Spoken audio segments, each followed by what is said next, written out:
Assalamualaikum dan selamat kembali. Untuk perkongsian kali ini, kita nak kupas satu topik yang saya rasa ramai yang kenal, iaitu Persatuan Pandu Puteri Malaysia. Persatuan ni dah lama sangat berjasa kan, membentuk karakter gadis dan wanita muda kita sejak berdekad lamanya. Jadi, jom kita sama-sama dalami dari mana asalnya, macam mana ia berkembang dan bagaimana struktur organisasinya berfungsi. Logo ni memang ikonik kan? Tapi tahu pak, di sebalik logo yang nampak simple ni, ada cerita yang sangat menarik. Ia ada dua wajah, boleh kata macam tu. Pertama, ia adalah sebahagian daripada warisan kita, warisan Malaysia. Tapi pada masa yang sama, ia juga adalah sebahagian daripada satu gerakan besar. Satu gerakan global yang menghubungkan jutaan wanita di seluruh dunia. Jadi, ia adalah simbol persaudaraan yang tak kenal sempadan, tapi akarnya tetap kukuh di tanah air kita. Okey, ini apa yang kita akan lihat sebentar lagi. Mula-mula, kita kenal dulu siapa pengasasnya. Lepas tu, kita tengok macam mana ia jadi satu gerakan sedunia dan macam mana ia sampai ke Malaysia.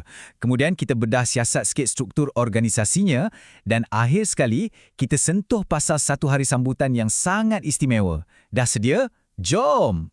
Baiklah, kita mulakan dengan bahagian pertama. Kisah para pengasas. Betul lah orang katakan, setiap benda besar yang wujud hari ini, semuanya bermula dari idea seseorang.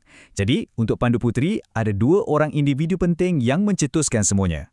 Nama pertama yang kita kenal sudah semestinya Lord Baden-Powell. Beliau ni sebenarnya pengasas gerakan pengakap. Ceritanya, bila beliau tubuhkan pengakap, beliau nampak, ramai pula budak-budak perempuan yang berminat. Jadi, dari situlah tercetusnya idea untuk wujudkan satu versi untuk wanita, iaitu Pandu Puteri. Mula-mula, adik dia, Agnes, yang tolong uruskan. Konsepnya simple je, tapi sangat power. Bagi peluang dan latihan yang sama untuk bina karakter. Tapi untuk gadis-gadis muda pula. Dan di sinilah watak kedua masuk. Olive St. Clair Soames, isteri kepada Lord Baden-Powell. Kalau Baden-Powell yang cetuskan idea, Olive ni lah yang jadi enjin utama yang gerakkan semuanya. Dia dilantik jadi Ketua Pandu Puteri pada tahun 1918 dan kepimpinan dia, memang luar biasa. Sampai tahun 1930, beliau dapat gelaran World Chief Guide. Boleh dikatakan, dedikasi dialah yang telah transformasikan satu idea ringkas menjadi sebuah gerakan global yang tersusun dan bersemangat macam yang kita kenal hari ini. Okey, dari idea dua orang individu tadi, gerakan ni meletup jadi satu kuasa global. Jadi macam mana benda ni berlaku? Macam mana ia disusun jadi satu persatuan peringkat dunia? Jom kita tengok. Cuba kita tengok timeline ni. Laju betul perkembangannya kan? Tahun 1912, idea ni dah sampai ke Amerika Syarikat. Tapi, titik paling penting, a real game changer adalah pada tahun 1928. Inilah masanya WGAIS, Persatuan Pandu Puteri dan Pengakap Puteri Sedunia, ditubuhkan secara rasmi. Kenapa ini penting?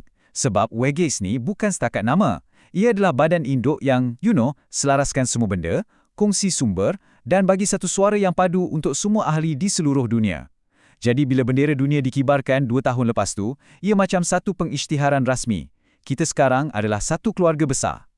Baiklah, dari pentas dunia, kita terbang balik ke Malaysia. Macam mana pula ceritanya di tanah air kita? Macam mana gerakan ini mula bertapak dan membesar di sini? Perjalanan Malaysia untuk jadi sebahagian dari keluarga Pandu Puteri dunia ni memang satu proses yang sangat membanggakan. Cuba tengok, tahun 1928 kita dapat pengiktirafan rasmi dari kerajaan, so itu dah bagi satu lesen yang sah. Lepas tu, satu momen yang sangat simbolik, tahun 1957, tahun kita merdeka, kita jadi ahli bersekutu WGGS. Tapi kemuncaknya, ini dia, tahun 1966, kita diterima sebagai ahli penuh. Ini bukan sekadar status tau. Ini bermakna Malaysia diiktiraf sebagai rakan kongsi yang setaraf, yang ada suara dalam menentukan hala tuju gerakan ni di peringkat global.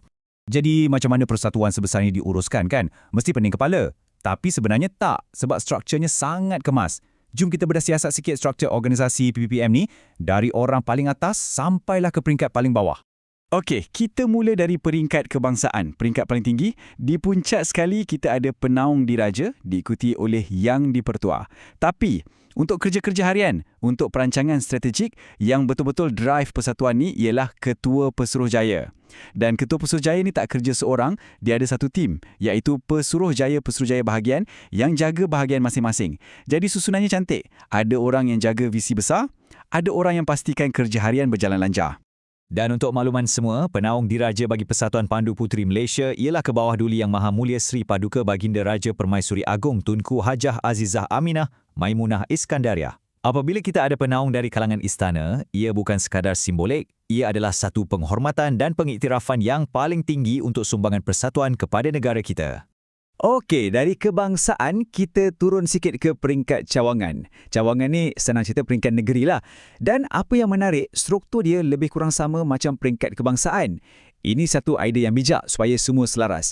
Jadi lembaga eksekutif cawangan inilah yang jadi macam jambatan, dia ambil arahan dari pusat dan dia olah supaya sesuai dengan keadaan dan keperluan di negeri masing-masing. Dan sekarang kita sampai ke tapak dia. Peringkat daerah. Sinilah tempat segala aksi berlaku. Inilah jentera akar umbi. Orang-orang yang buat kerja di lapangan. Pesuruhjaya daerah dan tim dia, merekalah yang berhubung terus dengan ahli-ahli di sekolah, di komuniti. Merekalah yang pastikan setiap aktiviti itu bukan setakat buat, tapi betul-betul ada impak. Merekalah yang pastikan api semangat Pandu Puteri itu terus menyala. Baiklah, untuk bahagian terakhir kita, jom kita tengok satu acara tahunan yang sangat istimewa. Satu acara yang satukan semua ahli Pandu Puteri di seluruh pelosok dunia. Nama acara tu ialah Hari Peringatan Sedunia atau dalam bahasa Inggeris World Thinking Day. Kenapa 22 Februari? Sebab ia tarikh lahir kedua-dua pengasas kita, Lord dan Lady Baden-Powell. Tapi ia bukan sekadar hari jadi tau. Perkataan penting di sini ialah thinking atau peringatan. Maksudnya, pada hari ini, setiap ahli digalakkan untuk berfikir. Fikir pasal apa? Fikir pasal kawan-kawan Pandu Puteri di negara lain, fikir pasal isu-isu global dan ambil tindakan berdasarkan tema yang WJJS tetapkan setiap tahun. Jadi, ia adalah hari untuk berfikir, berhubung dan bertindak. Jadi, bila kita dah tengok semua, sejarah dia, struktur dia, sambutan global dia, semuanya akan kembali kepada satu benda ni. Inilah intipati, inilah harapan PPPM. Ayat ni dah rangkumkan segalanya. Ia tunjukkan matlamat utama persatuan ni. Bukan pasal pandai ikat tali atau dapat banyak lencana, bukan. Tapi ia pasal pembentukan watak. Cuba kita hayati setiap perkataan tu. Taat, setia, berguna, cekap, amanah, bertimbang rasa, ada inisiatif, sedia berkhidmat. Inilah nilai-nilai yang PPPM cuba tanam dalam diri setiap ahlinya. So, sebagai penutup, saya nak tinggalkan satu soalan untuk kita fikirkan sama-sama.